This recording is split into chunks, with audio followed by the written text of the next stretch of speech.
हाय दोस्तों, good evening. कैसे हैं आप सभी लोग? आशा करते हैं आप लोग अच्छे होंगे।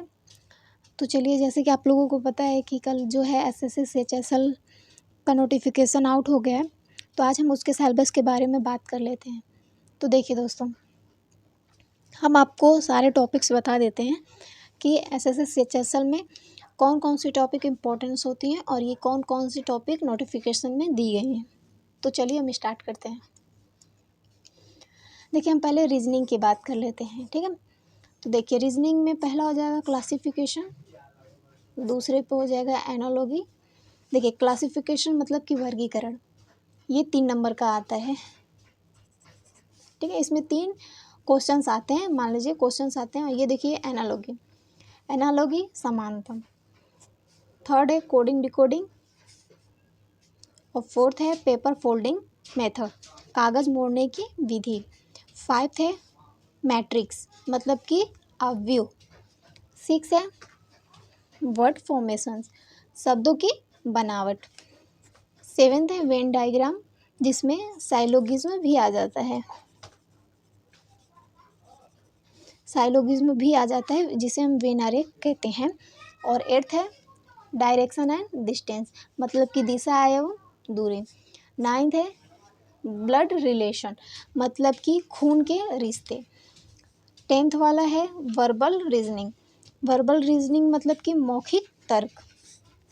और 11th वाला है दोस्तों नॉन वर्बल रीजनिंग, मतलब गैर मौखिक तर्क। और 12th है सीटिंग अरेंजमेंट, जैसे कि बैठक व्यवस्था। सॉरी दोस्तों, और 13th में है पजल्स, मतलब कि पहेलियाँ।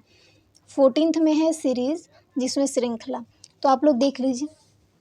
देखिए, जो आजकल के प्रीवियस ईयर हमने उठा के देखा है, उसमें जो सीटिंग अरेंजमेंट है और पजल्स है, उसमें से मतलब 2 साल से एक भी क्वेश्चंस नहीं आए हैं।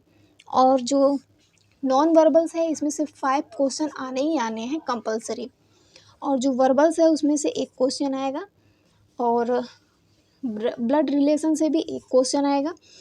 और डायरेक्शन एंड डिस्टेंस से मतलब उम्मीद बहुत कम है कि इससे क्वेश्चन आए, बट फिर भी मान लीजिए एक क्वेश्चन तो आना ही आना है। और वेन डायग्राम से एक क्वेश्चन आएगा। वर्ड फॉर्मेशन से एक क्वेश्चन आएगा। मैट्रिक से उम्मीद थोड़ी कम है किया है, बट अब कुछ कह भी नहीं सकते हैं, आ भी सकता है। बट प्रीवियस ईयर क्वेश्चन हमने उठा के देखा है, उसमें से इस टॉपिक पर से एक भी क्वेश्चन अभी तक मैच नहीं हुआ। पेपर फोल्डिंग है, ये भी मतलब 1 नंबर का आएगा। कोडिंग डिकोडिंग 2 क्वेश्चंस आएंगे इसमें। और जो एनालॉजी है समानता, वो 5 क्वेश्चंस आएंगे इसमें। क्लासिफिकेशन से भी 2 क्वेश्चंस आएंगे इसमें। तो चलिए अब हम देख लेते हैं इंग्लिश के पोर्शन को। देखिए, स्पॉट द एरर आएगा, filling in the blanks, synonyms and homonyms, antonyms, spelling detective, misspelled verb. 6 है idioms and phrase. 7 one word substitutions. 8th improvement of sentence, active and passive voice of the verb, conversation into direct and indirect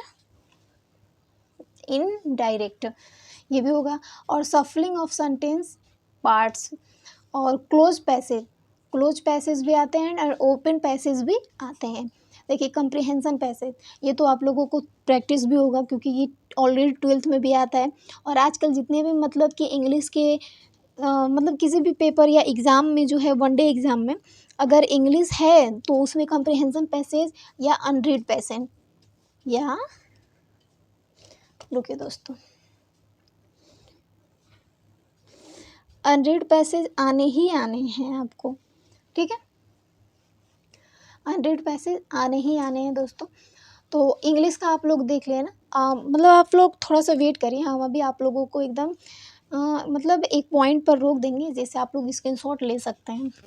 अब यहाँ देख लीजिए आप लोग maths जो है कि वो सिंप्लीफिकेशन है, सरलीकरण, इंटरेस्ट हो गया, ब्याज, एवरेज हो गया, औसत, परसेंटेज प्रतिशत, रेशियो एंड प्रोपोर्शनल, अनुपात और अनुपात, प्रॉब्लम एंड एजेस, मतलब कि उम्र पर समस्याएं, और 7वां हो गया स्पीड, डिस्टेंस एंड टाइम, समय, दूरी और चाल।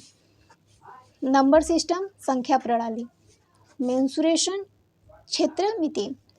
डाटा इंटरप्रिटेशन मतलब कि डेटा व्याख्या। टाइम एंड वर्क, समय एंड कार्य।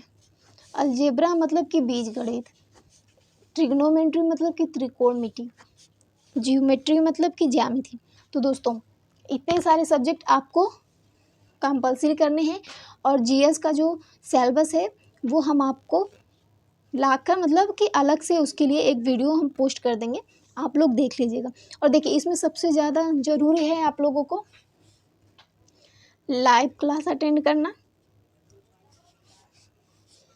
और देखिए दोस्तों दूसरा है स्किल टेस्ट देना, तीसरा है मॉक टेस्ट लगाना, फोर्थ है नोट्स बनाना, फिफ्थ है प्रैक्टिस सेट सॉल्व करना।